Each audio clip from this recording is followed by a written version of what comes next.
There's no way this is true. I just found out there's a way to get the Dreamcast controller cord out of the way like they have it in other controllers. It always bothered me that this cord comes out of the bottom like that, but from what I read, if you just flip... Okay, I've always wondered what this thing is for. Does this actually work? No! And it doesn't come loose? Oh my god! There's no way this is true. I just found out that the Super Nintendo and the N64 use the same AV connection to the TV, but how did I never notice this before? First I'm going to plug this side of the cable into the TV. Now I'll plug this side into the back of the Super Nintendo.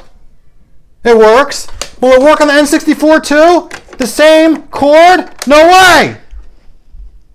Oh my god! There's no way this is true. Because I just found out that Yoshi can eat those spiky balls that float in the water, but how did I know this? Okay, I'm starting up a new game.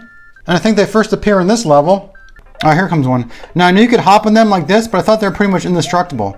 Let's see if this could... Oh my god! Alright, there's no way this thing is going to work, right? Look at this thing. It's like a Genesis Frankenstein.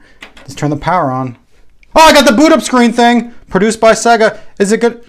Oh my god! There's no way this is true. Because I just found out you could still buy brand new original PlayStation games. The PlayStation is over 20 years old at this point, so how is this even possible? I'm supposed to go to the Square Enix store. Here's the link. Let's try games, all games, and maybe there's a way to organize it by...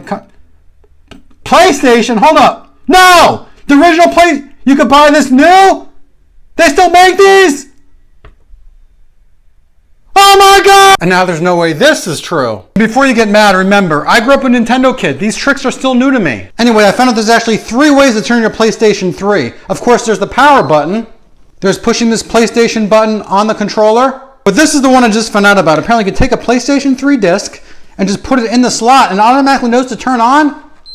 Oh my god! I just found out there's a 4th way to turn on your PS3. So obviously there's the power button. There's pushing the PlayStation button on the controller. There's inserting a disc, which I just recently found out about. But someone said in my previous video, if you just push the eject button, it'll also turn on. But oh my god! There's no way this is true. So I just got my first original Nintendo DS, and it looks like it takes the same AC adapter as the Game Boy Advance SP. I'm gonna test this out, because I've only had the DS Lite, which definitely takes a different charger than this. Let me just plug in this SP charger, which will obviously work in an SP, as you can see here. But will it work in an original Nintendo DS too?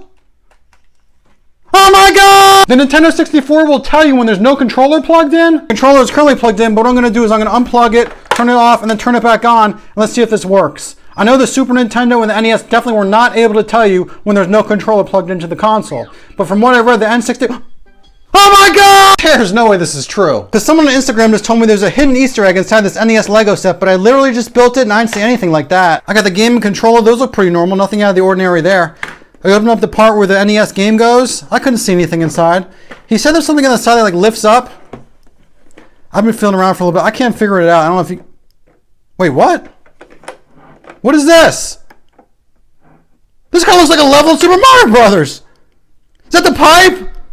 The warp zone! Oh my god! Alright, there's no way this is true. Because this is literally one of my top 3 games of all time. And I never heard about this. And let's do the tank code, circle, circle, circle, circle, circle, circle, R1, L2, L1, triangle, circle, triangle. And then let's get in the tank. Then I'm going to rotate the cannon so it goes behind me. And the circle button is how you shoot the cannon. Let's see if it makes it go faster. Oh, I think it's working. Oh my god! I just read something that blew my mind and I don't believe it. It said the PS2 boot up screen changes depending on the memory card inserted in the system, but I never heard of this. Right now there's no memory card inserted in the system. And let's see how the boot up screen looks. See, I usually remember there being some like white blocks around here, but now it's empty. Now I'm going to insert this memory card and let's browse the memory card and you'll see I do have some data on here. Now if I reset this PS2 console with this memory card in it and there's a bunch of white blocks here, I'm going to lose it because I always thought it was completely random. Oh my god!